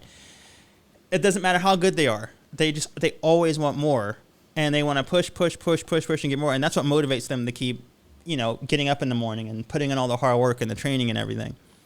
And I think the same thing is true for a lot of popular artists, whether it be musicians or film directors. Like, I read somewhere a long time ago about a writer. I think it was a writer, and it's like the most difficult thing, or it may have been a film director. The most difficult thing is taking the vision that you have in your head and transferring that to a screen. So you have something in your head, and by the time it makes it to either a song or by the time it makes it to your writing or a film or a movie screen, it's not what you had in your head. It's a little bit different because you couldn't quite communicate what you wanted to do. And it's a constant, like, they're chasing the dragon, trying to get that perfect thing that they envision in their head, and they never quite get there. So in other words, they never feel like they're good enough. So I think about you, and I think about how you always feel like you have potential, but you never meet it. And that's a curse because you're constantly chasing it, right? Which makes you great to everyone else. And they're like, wow, this is amazing. You did this cool thing. And you're like, yeah, but it's not enough. So while you're reaching so far, you're going leaps and bounds above other people, and they all see that, but you're cursed because you're just like, yeah, I didn't meet my potential. So it's a curse of you being consistently great and going, yeah, no, I'm not good enough. And then you just get better. You just keep getting better and better. So sure. Okay. Yeah, that could be a thing. I guess. That is the thing. Okay. Back to the point that I was making earlier. And we're almost at the limit of the time I wanted to spend on this topic, but that's okay. I wanted to talk about things that I've learned over the course of living regarding just treatment of women in general. Mm-hmm. And there was a podcast that shall not be named that went through a little controversy regarding treatment of one of the women on a show. Mm-hmm. And this treatment involved sexual harassment, and she felt super uncomfortable. If anyone follows this show or follows me on Twitter, they know exactly what I'm talking about. But I don't think it's my place to mention anyone by name. But I don't even want to talk about the exact incident that happened. But I want to talk about the reaction to it and the reaction on Twitter of people who responded to these allegations, or there weren't even allegations because they were caught on tape, but who reacted to the situation. And for the most part, the people were on the side of the woman who made the accusation. And the person who was accused eventually copped to it and apologized for it. Now, whether or not that apology is enough, whether or not you believe it's genuine, it's irrelevant. What I'm saying is this person admitted that all the stuff that she said was true. Okay. But before this happened, before this person admitted this, some of the responses on Twitter, most of them were in support of her, but some of them were like, this isn't harassment. this is just how men flirt, or more specifically, this is how men shoot their shot. Or if it was such a problem, then why was she laughing and joking while it was happening? Why didn't she stop it? I don't believe her. She's just trying to take him down, blah, blah, blah. And I'm reading these comments going, some of them, not all, but some of them are things that I would have thought when I was maybe like 15 or 16 years old. Mm-hmm. And I'm reading it, and this doesn't justify it. But this doesn't justify any of the comments that I'm reading, but I'm reading it going, oh my God, like, I can understand how you would feel that way. Like, I can understand why you would not believe her. Now, mind you, is that right? Absolutely not. But when I say I can understand, what I mean is you don't know what you don't know. So if you grew up in an environment where this is all you saw and you never got checked for your bad behavior, how would you know any better? And it just made me think about the thoughts that I had and the beliefs that I had. And I've never been one to want to harm anyone, but my intentions don't really matter if I'm hurting someone. They don't really matter for a whole lot. But I think about how I've always had in my heart, I never want to hurt anyone. And I think about, oh my gosh, did I ever put anyone in an uncomfortable position, like unknowingly? And that's like a weird thing to realize, that you have contributed to a problem unintentionally when you've had the best intentions, and you've contributed to a problem that is a real problem, and that you may have, either, if not directly hurt someone, you contributed to a culture that, or a belief system that allows people to be hurt or puts people in a position to be hurt. And that's a tough thing to to cop to. And I think a lot of people, when it comes to race, a lot of white people have to confront that. And I think that they back down from it, when really, I think you should just admit it. Just face it head on and admit it, and deal with those uncomfortable feelings, and just go from there. Yeah. That's how I feel about it. But anyway, what are your thoughts on that? No, I mean, it's the same. It's like, it sucks when you realize that, oh shit, I've been doing something fucked up. Like, I've been contributing to something. It sucks. There's no way of going like, oh, well, that was just when I was younger, or just like, no, if you really realize, and I mean really accept the fact that, like, man, I put someone in a horrible feeling position, or my outlook on how certain situations were completely ignorant to, like, how they really are, like, not taking in all the information, not really understanding, like, what's going on. Like, you can either pretend like it doesn't exist, which is what a lot of people do. Either pretend it doesn't exist, or pretend like it's an issue but not as big an issue, or like, I haven't personally done anything, so I can't see where such and such did this, or I can't see such and such doing this because I really like that person, or being like, fuck, like, I contributed to this, or this person that I was really interested in and, like, believed in or held in a high, like, level did these things. Like, you just have to come to terms with it.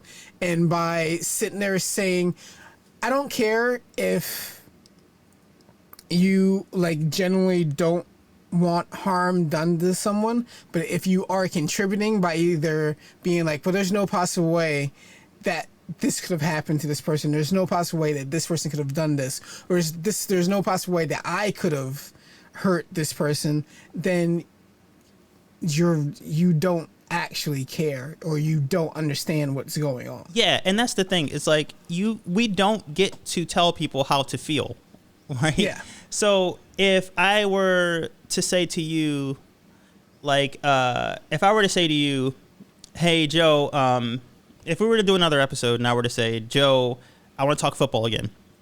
And then finally you just lose your mind and you're like, enough about football. I'm like, whoa, what's the deal? And you're like, I don't want to talk football. And then I'm like, what? And then you're like, well, my one of my close family members died in a football game, and this is why I don't like football. So like every time you bring up football, it reopens that old wound, and it hurts me, and I don't like it. Well, my response to that shouldn't be, oh, get over it, it's just football. My response to that is, oh, I didn't know, but now I do. Mm-hmm. So now it's a matter of I have knowledge I didn't have before, so now how am I going to operate? You know, I can apologize for all those past football references, but I can't. That's not going to make it go away. So, like, yeah, I will apologize, but that apology isn't enough, and that apology really doesn't do anything because it's already happened in the past. It's just a sign of good faith moving forward that I'm going to watch my behavior and change how I feel, like change how I interact with you moving forward. And I think that's the same thing with dealing with people who tell you that, or when you discover that something you've done or said has made them uncomfortable, or something that you've done or said is something that a million other people have done and said to them every single day of their lives, and they hate it. It affects them in a way that you never imagined. I think that it doesn't really do any good to look back on past you or like past me and go, oh my gosh, I spent so many years being an awful human being. Because I didn't know any better, but now I do. Now what am I going to do moving forward? And I think that's why I have such an issue with some of the responses to, with some of the cancel. Because it doesn't give people room to grow. Now, mind you, there's people like, I'll say it. There's people like Tory Lanez who, you know, it's a judgment call. I'm not willing to give people like Tory Lanez a second chance. I'm not going to listen to his music anymore. I don't think he should be banned from making music, but I just don't want to hear it anymore. This podcast that I'm referring to, I don't think this person should be banned from making podcasts or taken off the air ever again. But me personally, I can't listen anymore. And that's just my personal choice. I hope that he learns and is better and moves forward. And I hope that the person who he affected, you know, heals and moves forward. And I'll support her in anything she does in the future. But like, I can't.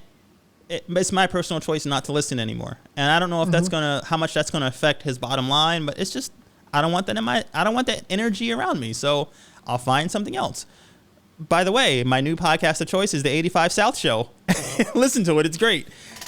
But I kind of got off topic with what I wanted to mention there. But basically, I want to talk about. I wanted to talk about the feeling of, instead of other people recognizing something or getting woke, I want to talk about me getting woke with certain things. And I think that it's I don't know everything there is to know because I just don't know everything. So I'm constantly learning. I'm constantly learning about, you know, I learned about sexism and harassment years ago, and I'm still learning more.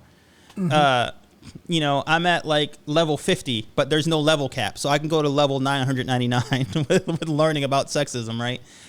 But I'm learning things about, you know, gender identity. I'm learning things about, you know, I heard someone having a conversation about gender at the place that shall not be named.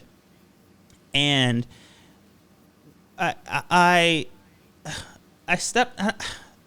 this was worded in such a way that, I don't remember the exact conversation, but it was worded in such a way that a person was frustrated because they didn't understand. They didn't understand different pronouns, and it was confusing for them. And I was just like, you know, just because you don't understand doesn't mean that you get to do whatever you want. That's disrespectful. Yeah. I mean, you can do whatever you want, but it's disrespectful to a person to just tell them that I don't understand, so I'm just going to keep doing it my way. I don't understand that. You don't have to understand. So anyway, I'm still learning, and I think that it's a constant.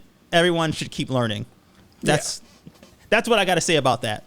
No, I agree. I agree. It's never, you're never going to get to a point where you're just like, oh, you know, I got it all down pat. Like, there's always stuff to learn because, to be honest, like, so many things are so intricate, so nuanced that, like, there's layers and layers of stuff to deal with. You know, you got to think about the fact that you've had these issues for how long? They're not going to be solved in. If you have a mess, that took you a certain amount of time to make, it usually stands to reason that to unmake a mess is going to take you at least that much time, or maybe double that. Yeah, and I think that's a great way to describe it. That's a great way. And even when you clean up the mess, and let's say you it's a broken vase and you put it back together perfectly and you put it back up on the shelf or wherever it goes, like that vase is still going to be there, and you still, like, you're never going to, if you don't fix the things that led to the vase breaking in the first place, it's just going to happen again. Fix the shelf. Yeah. And I also like to remind myself when I'm trying to, because for me, empathy is huge. Like I try to have a ton of empathy for other people and just understanding their situation. And if I don't understand someone's problem, like, I don't have to understand as long as I believe them. Like, if someone is voicing a concern to me or something that makes them uncomfortable, I don't have to understand it. Like, if someone is uncomfortable around, I don't know, if someone is uncomfortable around shoes, and shoes, they have a shoe phobia, I don't have to understand it. I just won't put shoes in their face. And we get along fine. But I also try to remind myself, how would I feel if someone who is not black came up to me and said, I understand everything about being black. I get it. I know what it's like to be you.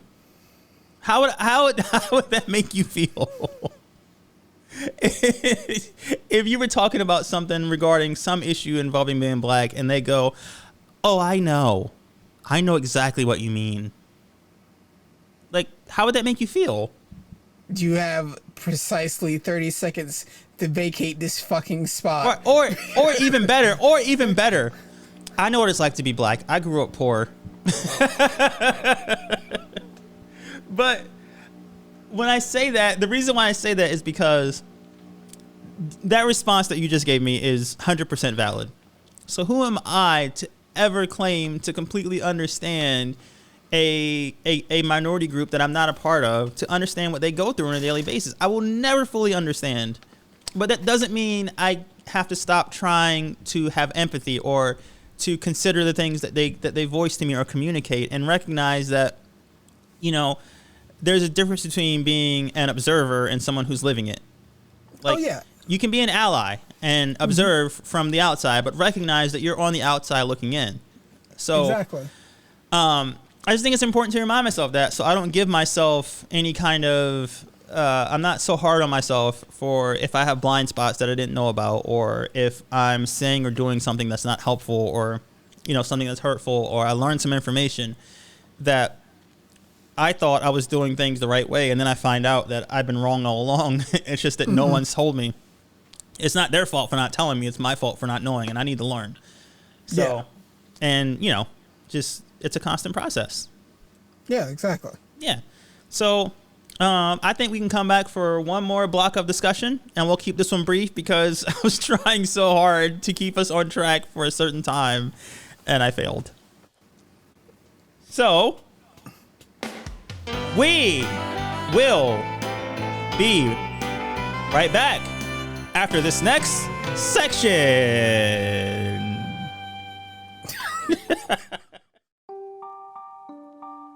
Okay, so about midway through the film, David shows up to Mrs. Stockley's house and complains about how stressed he is. She asks him if he's having wife troubles, and he grabs her by the hand, forcefully pulls her into him, and says, I think it's you. She seems surprised and asks him what she's done. He replies, it's what you haven't done. You see, I'm like a moth that can't keep away from the flame. You're a very attractive young woman, but you're too damn smart at making me keep my distance.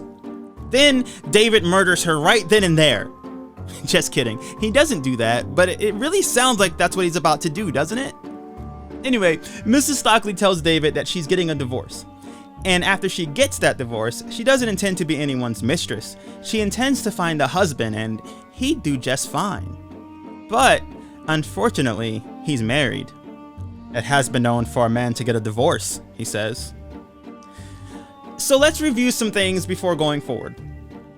David is a struggling alcoholic writer who doesn't have any money and hates his wife. David's wife inherits a house that someone is willing to purchase for $200,000. This would solve his money problems. He meets a woman who will help him complete his novels. This would solve his writing problems. This woman is beautiful, young, is in the process of getting a divorce, and is very much interested in marrying David. This would solve David's loveless marriage problem.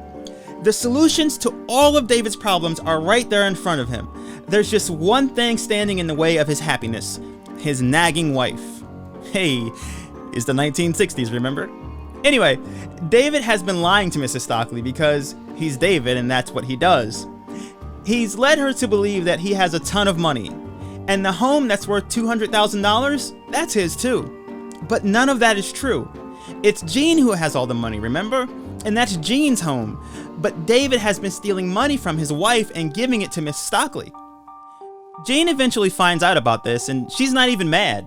Okay, she's a little mad, but she's also relieved. She confronts Mrs. Stockley and tells her, "You know what? You can have my husband. Keep him. I've kept him quite long enough."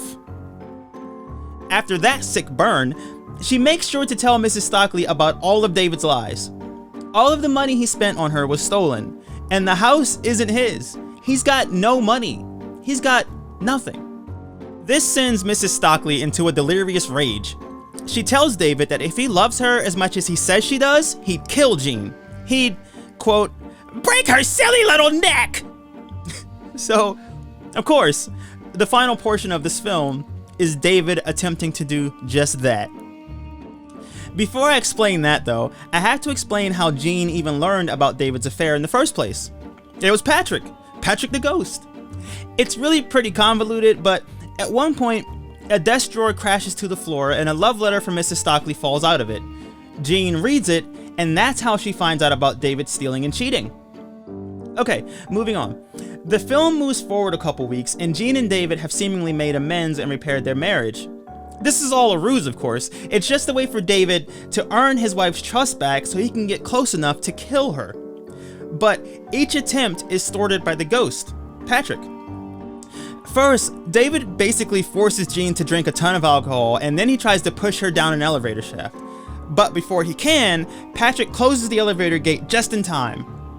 The following morning, Jean is sick from the previous night of drinking.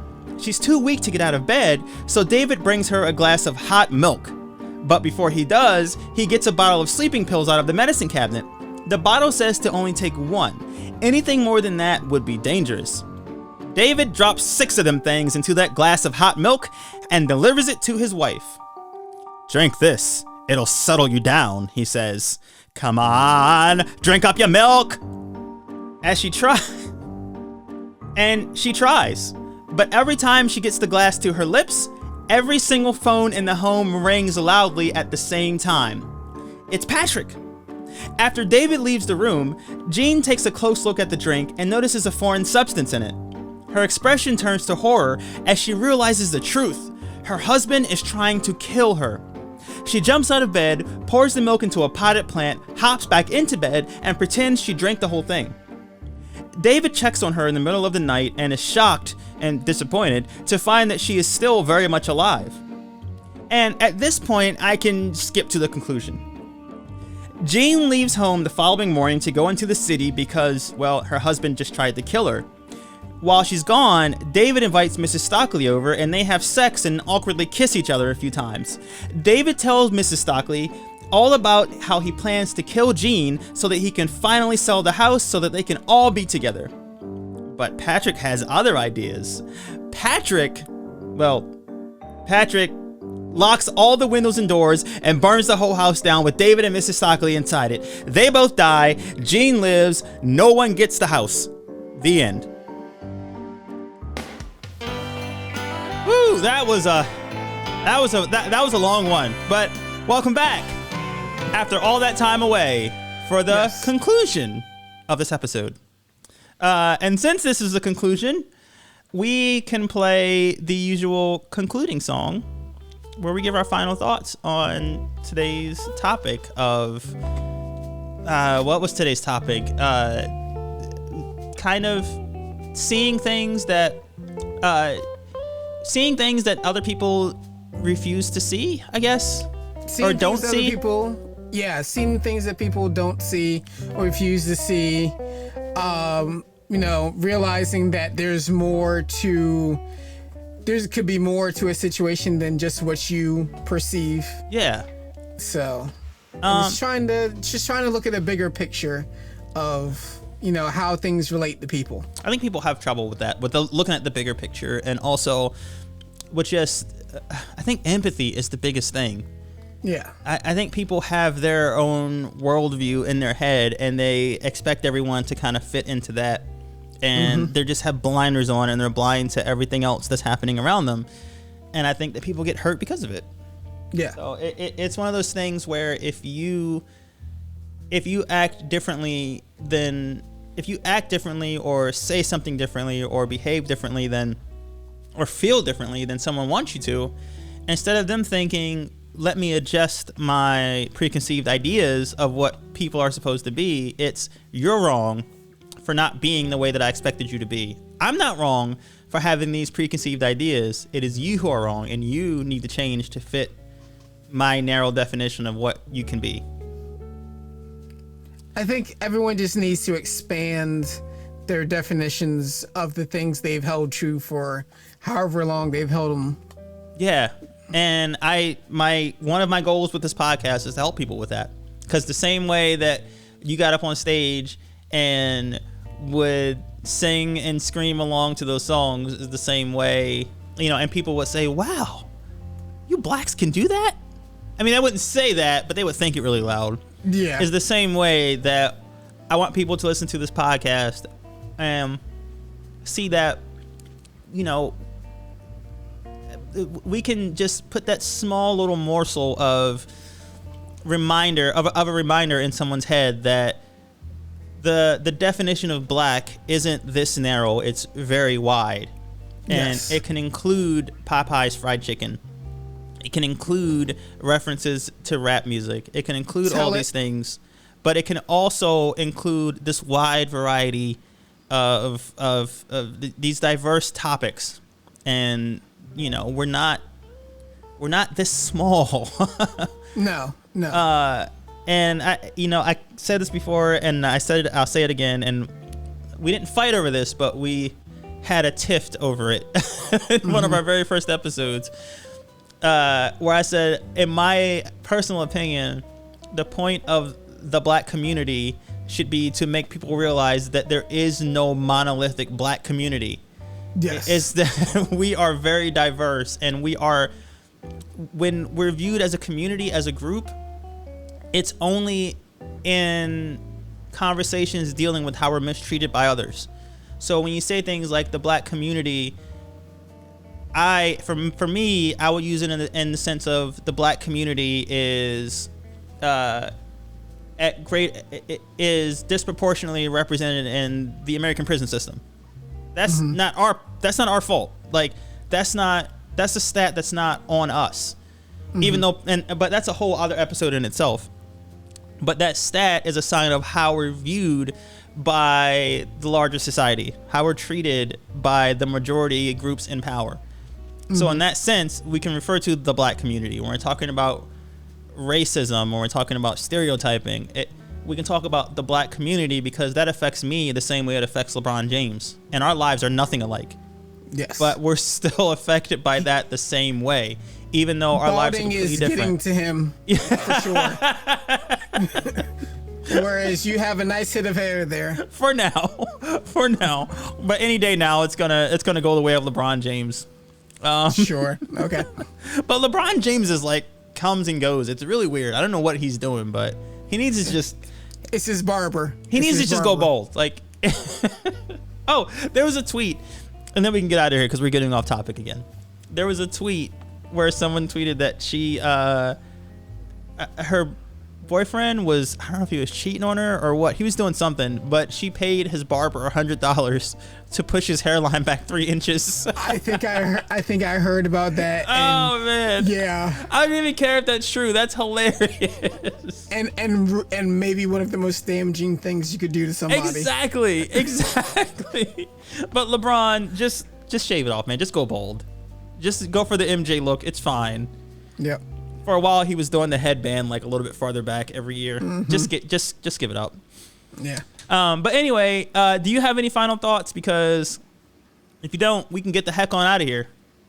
Nope. I think everything's been wrapped up nice, neatly, and in a bow as much as it could. All right. Well, there's just one thing left to do.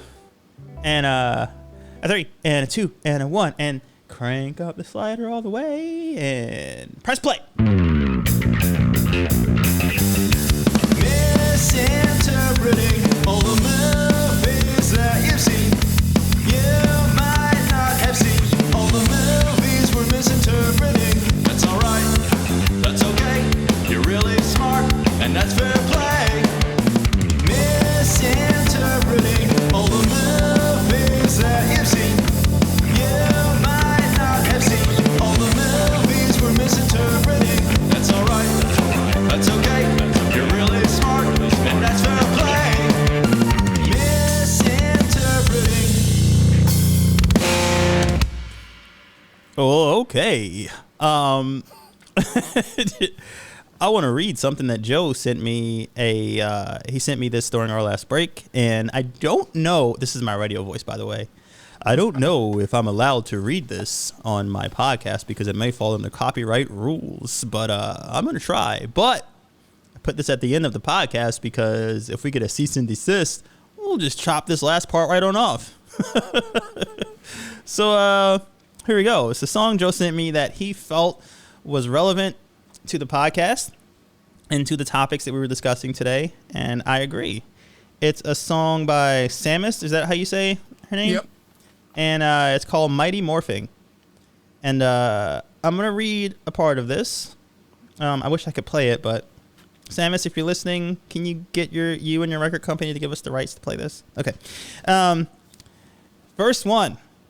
Hey, as a little kid, wasn't really rap tight. Yeah, they always said I was trying to act white, even though I'm black, like night without a flashlight. Guess they'd rather have me dragging on the crack pipe. Don't enunciate, or you're an Oreo. Drink Cavassier, do a little choreo. Better not be corny, though.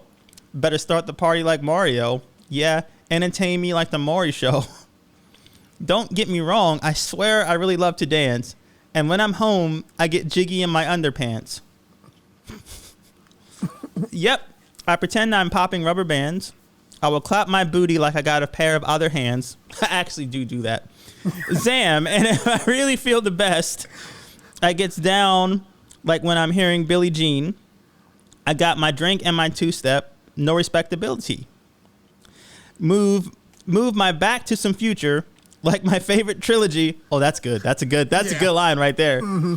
Then on Tuesday, I'm listening to Shoegaze. 2 days later, I'll be shaking it to 2 Chainz. Souffle jiggling like Lupe. Batman and I'm Bruce Wayne. If you don't compute, then I'm chucking up the deuce. Say, if I'm not one thing, I'm not 2 things. I'm not 3 things, I'm not 4 things. I am more things than I'm reporting. Let's not force it, I'm Mighty Morphin.